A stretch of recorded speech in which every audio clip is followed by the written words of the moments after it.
L'intubation endotrachéale, elle s'effectue sur un animal qui est anesthésié ou qui a reçu une dose de pré-anesthésique suffisante, ou bien sur un animal qui est suffisamment choqué pour intervenir sans anesthésie au préalable. Et il s'agit d'un acte qui est un acte vétérinaire. Mais comme pour la quasi-totalité des actes qui sont effectués par les vétérinaires, le matériel qui va être nécessaire au geste, c'est l'assistante qui doit le préparer. Donc voici quelques explications à ce sujet. Alors, les sondes d'intubation endotrachéale, elles sont munies d'un ballonnet qui permet d'assurer l'étanchéité des voies aériennes afin d'éviter l'inhalation du contenu oropharyngé, mais aussi pour éviter les fuites gazeuses et les vapeurs anesthésiques lors de la ventilation mécanique. Donc avant chaque utilisation, les ASV doivent impérativement contrôler que les sondes ne sont pas endommagées. Donc pour cela, vous allez avoir une seringue sèche que vous venez remplir d'air et vous allez gonfler le ballonnet. Donc là, on voit qu'il se gonfle.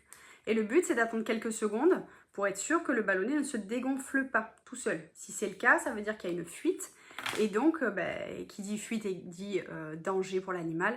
Donc la sonde, on ne l'utilisera plus. Voilà.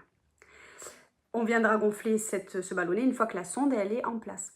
Concernant la préparation du matériel, vous allez avoir besoin donc de la sonde, de la seringue. Et pour la sonde d'ailleurs, pour le diamètre, parce que souvent on me demande comment on fait pour choisir, vous allez choisir du coup un diamètre qui se rapproche le plus du diamètre de la trachée de l'animal, tout simplement. Ensuite, il va vous falloir du coup un padane. Donc on a dit la sonde et la seringue. Un padane pour ouvrir la gueule de l'animal.